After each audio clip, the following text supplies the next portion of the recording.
The year is 2334 BCE, and you're standing in the dusty courtyard of a Mesopotamian palace, watching servants scurry past with bronze weapons that gleam dully in the afternoon sun. The air smells of incense, sweat, and something you can't quite place. Perhaps it's the metallic tang of ambition, or maybe just blood from the latest skirmish over water rights. You probably won't make it through this day without witnessing at least 3 political betrayals and a minor siege. But here's the thing that might surprise you as you adjust your linen robes and try not to step in anything unpleasant. This scene, this tension, this endless cycle of conflict you're about to witness, it's been playing out in this exact region for over 3,000 years. The weapons change, the empires rise and fall, but the fundamental patterns remain as predictable as the flooding of the Tigris. If you're finding this story as fascinating as I am, please hit that like button and subscribe for more relaxing historical deep dives. And I'd love to know, comment below with your location and what time it is where you are right now. There's something beautifully connecting about knowing we're all exploring these ancient mysteries together, scattered across time zones but united in curiosity. Now let's ease into tonight's journey through the longest-running drama in human history, where the stage is set between 2 rivers, and the actors have been changing costumes for millennia while performing variations of the same eternal play. You walk through the narrow streets of ancient Ur, your sandals clicking against stones that have been polished smooth by countless feet before yours. The morning air carries the sound of merchants haggling over grain prices, children laughing as they chase each other between mud brick houses, and somewhere in the distance, the rhythmic hammering of a blacksmith working bronze into something sharp and purposeful. It's remarkably similar to walking through any Middle Eastern bazaar today, except the credit card readers are notably absent and the Wi-Fi is absolutely terrible. This is where it all began, really, not just civilization as we know it, but also the particular brand of organized chaos that has defined this region ever since. You're witnessing the birth of the world's first cities, complete with the world's first urban problems, overcrowding, resource disputes, and neighbors who simply cannot agree on property lines. The Sumerians, bless their innovative hearts, invented writing, the wheel, and beer. Unfortunately, they also perfected the art of disagreeing with their neighbors so thoroughly that warfare became as regular as the seasonal floods. You pause near a temple ziggurat that towers above the city like an ancient skyscraper, its stepped sides casting long shadows across the marketplace below. Here's where you encounter your first major historical fact. The concept of empire, ruling multiple cities and peoples under one authority, was essentially invented right here in Mesopotamia around 2334 BCE by Sargon of Akkad. Think of him as the world's first CEO of conquest, complete with expansion plans that would make modern corporate takeovers look quaint. The irony isn't lost on you as you watch priests emerge from the temple, their white robes pristine despite the dusty chaos around them. These religious leaders are about to spend the next several millennia arguing about whose God is better, whose holy book is more accurate, and whose version of paradise includes the most comfortable afterlife accommodations. Historians still debate whether religious differences drove political conflicts or if political ambitions simply used religious differences as convenient excuses. But honestly, does it matter when the end result is the same? You notice something peculiar as you continue walking. A group of merchants examining cuneiform tablets with the intensity of modern-day accountants during tax season. Here's your obscure cultural tidbit.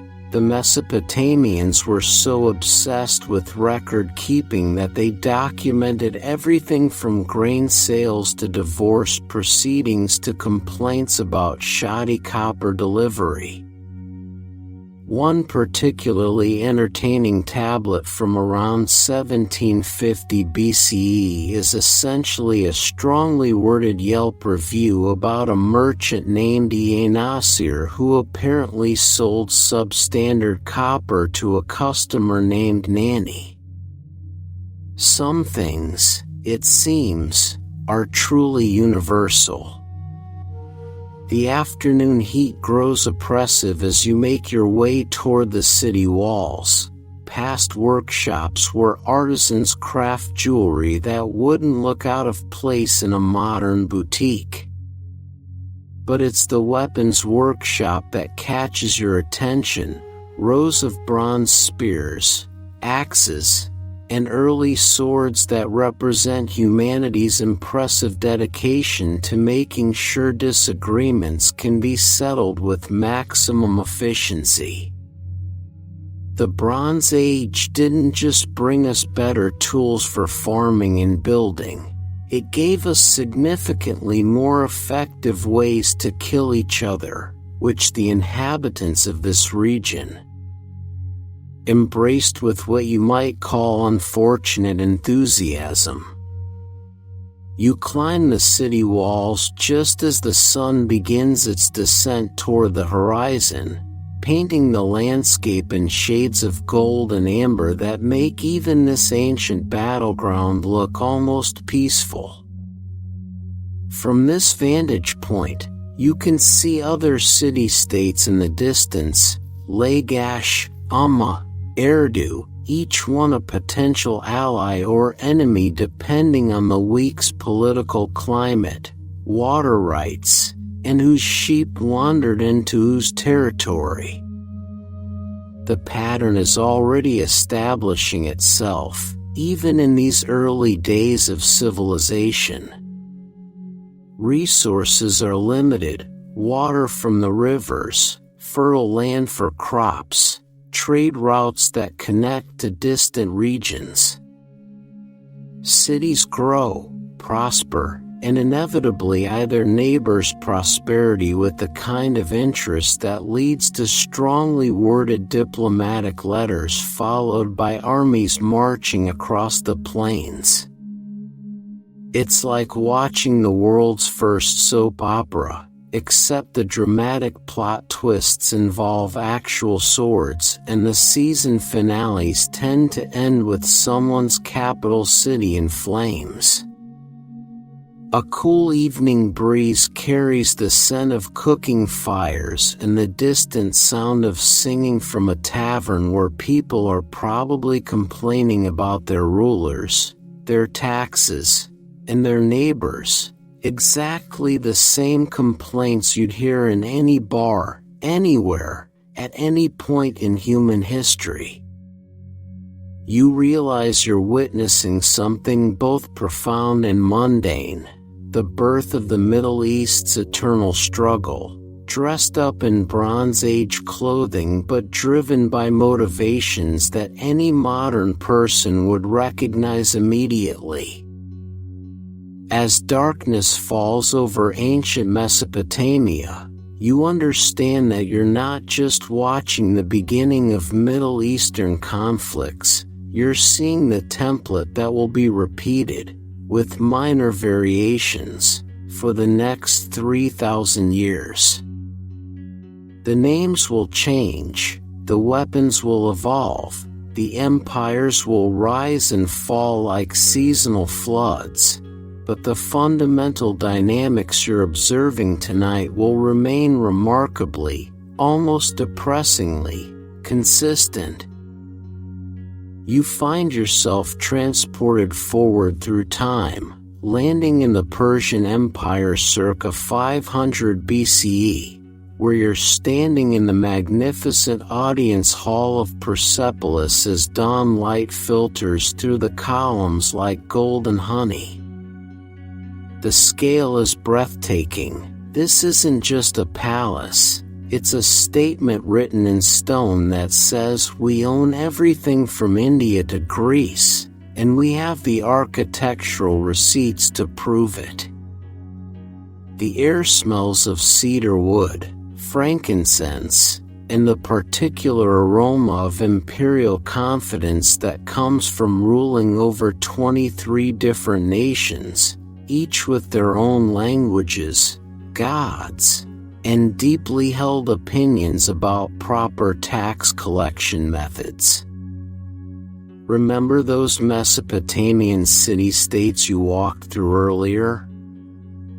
They're now just one small part of an empire so vast that it takes months for messages to travel from one end to the other. The Persians, to their credit, figured out something that their predecessors had missed. Instead of constantly fighting to suppress every conquered people's culture, why not just let them keep their traditions while they pay taxes to you? It's like being the world's first cultural diversity consultant, except with significantly more emphasis on tribute collection. You watch as delegations from across the known world file into the hall, each group wearing their traditional costumes and carrying gifts that represent their homeland's finest offerings. There are Egyptians with gold and exotic animals, Indians with spices and precious stones, Greeks with olive oil and barely concealed resentment. It's essentially the world's first United Nations Assembly, if the UN had been run by absolute monarchs who settled disputes with armies instead of strongly worded resolutions. Here's your major historical fact for this era. The Persian Empire created the world's first international postal system, complete with relay stations every 25 miles and fresh horses ready to carry messages across thousands of miles of territory. Think of it as ancient email, except significantly more reliable than your current internet service provider and with a much lower chance of your important messages ending up in a spam folder guarded by suspicious camels. The Persian approach to governance was remarkably sophisticated for its time. They established satrapies, provinces, with local governors who maintained order while respecting local customs. But here's where human nature inevitably complicated this elegant system. Some satraps decided that being a provincial governor wasn't quite satisfying enough and began entertaining thoughts about independence. It's the eternal middle management dilemma, except with consequences measured in cavalry charges rather than performance reviews. You stroll through the palace gardens, where peacocks strut between carefully maintained flower beds and fountains provide a cooling soundtrack to the morning heat. Here you encounter an obscure cultural detail that perfectly captures the Persian mindset. They were obsessed with truth-telling. Their moral philosophy, Zoroastrianism, emphasized the cosmic battle between truth and lies, light and darkness. Ironically, this empire built on truth-telling spent considerable energy managing the creative interpretations of reality that various subject peoples insisted on maintaining about their tax obligations and military service requirements. The afternoon finds you in the palace library, watching scribes copy documents in multiple languages, Old Persian, Elamite, Babylonian, because ruling a multicultural empire requires truly impressive translation skills. Historians still debate whether the Persian system of cultural tolerance was genuine enlightenment or simply pragmatic administration, but watching these scribes work, you suspect it was probably both, with a healthy dose of whatever keeps the tax revenue flowing thrown in for good measure. As evening approaches, you witness something that encapsulates the entire Middle Eastern experience, a delegation of Greek ambassadors meeting with Persian officials to discuss territorial disputes in Asia Minor. Both sides are perfectly polite, diplomatically sophisticated, and absolutely convinced that their position is not only correct but blessed by divine authority. The Greeks believe their city-state independence is sacred.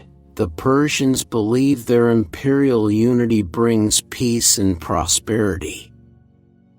Neither side is entirely wrong, which makes the conflict entirely inevitable. You notice the Persian officials treating this negotiation with the weary patience of people who have had this exact conversation with dozens of different ethnic groups over the past century. It's like watching customer service representatives dealing with complaints about a product that works perfectly fine but that customers insist on using in ways it wasn't designed for. The product is empire, the complaint is about freedom, the solution remains frustratingly elusive. The palace walls are decorated with reliefs showing the king receiving tribute from representatives of all nations, each figure carved with careful attention to authentic dress and features. It's a celebration of diversity, but also a not-so-subtle reminder of who's in charge. You realize you're looking at ancient propaganda that's surprisingly sophisticated. It acknowledges different cultures while making clear that they all ultimately serve the same master. As night falls over Persepolis, you observe something that will become a recurring theme in Middle Eastern history: the tension between unity and independence, between imperial peace and local autonomy, between the efficiency of central control and the human desire for self-determination. The Persian Empire solved many problems that had plagued the region for centuries, but it also created new ones that would outlast the empire itself. You stand on a balcony overlooking the capital, watching torchlights flicker like stars across the vast complex below. The Persian solution to Middle Eastern conflict was elegant in theory: create an empire so large and well administered that fighting becomes impractical, and allow enough cultural freedom that rebellion becomes unnecessary. For 2 centuries, it actually worked reasonably well. But empires, like all human institutions, eventually succumb to the same forces they were designed to control: ambition, religious differences, resource competition, and the eternal human conviction that surely we could run things better if we were in charge. The irony settles over you like the cool night air. The Persians created the template for every subsequent attempt to bring lasting peace to the Middle East through imperial unity. Romans would try it, Arabs would try it, Ottomans would try it, and each would achieve temporary success before discovering that the region's fundamental challenges, diverse peoples, limited resources, strategic geography, and deeply held beliefs about how society should be organized, are more persistent than any empire, no matter how enlightened or powerful. As our journey through 3 millennia of Middle Eastern history draws to a close, you find yourself standing once again in that dusty Mesopotamian courtyard where we began. But now the evening shadows stretch longer, and the air carries the weight of all the centuries you've witnessed. The servants are still scurrying past with their bronze weapons, the merchants are still arguing over prices, and somewhere in the distance, someone is still making plans that will inevitably lead to the next conflict, the next empire, the next attempt to solve the eternal puzzle of how different peoples can share the same land. You understand now that what you've witnessed isn't really about warfare at all. It's about the profound human challenge of living together despite our differences, magnified by geography that makes this region impossible to ignore and blessed with resources that make it impossible to abandon. The Middle East sits at the crossroads of continents, the bridge between civilizations, the corridor through which ideas, goods, and armies have flowed for thousands of years. It's simultaneously everyone's pathway and no one's permanent home, everyone's prize, and no one's to keep forever. The patterns you've observed, the rise and fall of empires, the clash between unity and independence, the tension between religious truth and political pragmatism, these aren't unique to any one culture or era. They're the recurring themes of human civilization itself, played out on a stage where the audience includes the entire known world and the reviews are written in the chronicles of conquering armies. Each generation believes it has found the solution, the final answer to the region's eternal questions, only to discover that the questions themselves are more enduring than any answers. Perhaps that's the most profound realization of all, that this isn't a problem to be solved but a condition to be understood, not a puzzle with a missing piece but a complex system where every solution creates new challenges, where every piece contains the seeds of the next conflict, and where the very forces that make the region so important, its location, its resources, its role as humanity's crossroads, also make lasting tranquility nearly impossible. As you prepare to return to your own time, carrying with you the long perspective of centuries, remember that the people you've met along this journey, the Sumerian merchants, the Persian diplomats, the countless ordinary individuals trying to live their lives amid the grand sweep of history, they all faced the same fundamental challenges we face today: how to balance competing interests, how to respect differences while maintaining unity, how to honor the past while adapting to the future, and how to find peace not through the absence of conflict but through the wisdom to manage it constructively. The story continues, as it always has, as it always will, in the eternal theater of the Middle East, where the plays change but the themes remain constant, and where understanding the past becomes not a key to prediction but a source of patience, compassion, and perhaps, eventually, wisdom.